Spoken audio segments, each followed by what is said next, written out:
नमस्कार साथियों, कैसे हैं आप लोग। आशा है सब अच्छे होंगे। साहित्य की दुनिया में जहां पुरुष साहित्यकारों का वर्चस्व है, वहीं महिला साहित्यकारों का एक अलग ही रुख नज़र आता है। उस रुख में हमारे सामने हैं श्रीमती रेखा पंचोली जी। नमस्कार और स्वागत है आपका। पुस्तक पढ़ रहा था आपकी, भीगी पलकों में उजास जी। साहित्य के प्रति आपकी पलकों में उजास कब आया, यहाँ से शुरुआत करते हैं हमारी बातचीत की। जी, साहित्य की जहाँ तक बात करें, मेरे बचपन की जो पृष्ठभूमि है वो मेरे पिता से जो मुझे मिला है वही ये मेरे जीवन में आया। उन्हें बहुत पढ़ने की अभिरुचि थी, वे लिखते भी थे थोड़ा और हमें भी पुस्तकें लाके देते थे, तो वहीं से मेरी यात्रा शुरू होती है। एक बेटी के लिए पिता की स्मृति का आना आंखों में चमक उत्पन्न सा करता है। जब वे पिता को याद कर रही थी तब इनकी आंखों में अलग ही उजास था।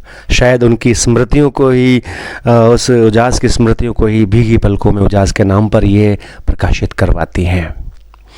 इनकी पुस्तक और इसके पहले की यात्रा आसान नहीं होती एक महिला लेखिका के लिए। किस प्रकार से दूर रही, किस प्रकार से आपकी यात्रा कठिनाइयों से युक्त रही, क्या वास्तव में चुनौतियां थी आपके पास में?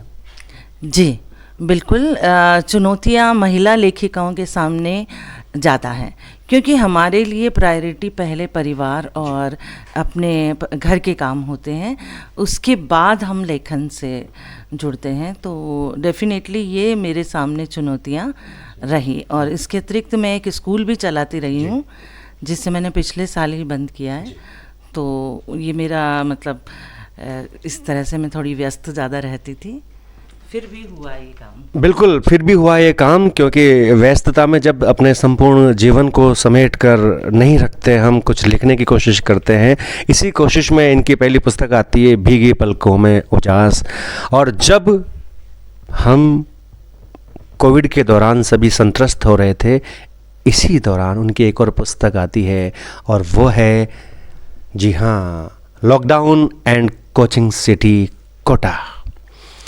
उस संत्रस्तता को कैसे आप एक पुस्तक में ढाल पाए, आप बताइए।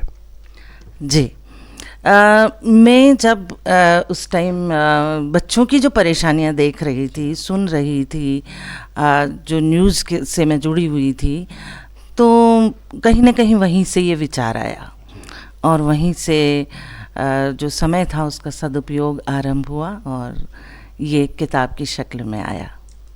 एक लेखिका वर्तमान में कोटा कोचिंग को किस प्रकार से देखती है? वर्तमान में लॉकडाउन के बाद की स्थितियां क्या है? डेफिनेटली डाउन हुआ है कोचिंग सेक्टर। जो पहले कोटा का एक उज्जवल नाम पूरे भारत और भारत के बाहर हुआ करता था, उसमें फ़र्क आया है। यद्यपि ये सब परिस्थितियों की वो थी कि उस टाइम बच्चों को बहुत ज़्यादा जूझना पड़ा और वैसे कोटा वासियों ने काफ़ी मदद की। मैंने इस पुस्तक में उसका वर्णन किया है कि किस तरह से कोटा में स्वयंसेवी लोग अपनी जान हथेली पर रखकर बच्चों तक भोजन वगैरह पहुंचा रहे थे। तो ये बहुत अच्छी बात रही हमारे कोटा के लिए, पर फिर भी फ़र्क आया है उसके बाद। रेखा जी, लेखिकाओं को क्या संदेश देना चाहेंगे? किस प्रकार से अपनी रुचियों को साहित्य में जोड़कर लिखती रहें? क्योंकि चुनौतियां, जैसा कि आपने कहा, बहुत सारी होती है एक महिला के सामने। एक महिला लेखिका अपनी यात्रा को किस प्रकार अनवरत रखे, क्या संदेश है आपका एक महिला लेखिका के लिए? जी, मैं यही कहना चाहूँगी कि अपने लिए थोड़ा सा वक्त ज़रूर निकालें, जब भी वक्त मिले, और जो उनके दिमाग में चल रहा है, जिसे वो अभिव्यक्त करना चाहती हैं, वो अपने मन में नहीं रख करके और कविता या कहानी, जिस भी माध्यम से वो जो उनका माध्यम है उससे वो जुड़ी रहें और प्रतिदिन समय निकालें।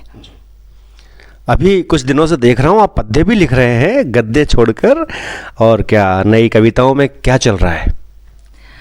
जी, नई कविताएं बहुत अच्छी आ रही हैं और कोटा में तो पद्य के ज़्यादा ही हैं। तो कोटा की गली गली में मुझे लगता है चंबल के पानी में ऐसा कुछ है कि संगीत और लय और पद्य और कविताएं निकल कर आती हैं। तो बहुत कवि हैं कोटा में, और नई कविता में जो है लय और छंद का इतना ध्यान नहीं रखा जाता और सीधे सीधे कविताएं लिखी जाती है। लेकिन फिर भी मैं देखती हूँ कोटा में पारंपरिक कविताएं ज़्यादा लिखी जा रही है। जी। सही बात है। तो मित्रवर, ये थे हमारे सामने हमारे राजस्थान की जानी पहचानी लेखिका रेखा पंचोली जी, जिनके जीवन में खुशियां हैं और उन खुशियों को साहित्य से जोड़ती हैं।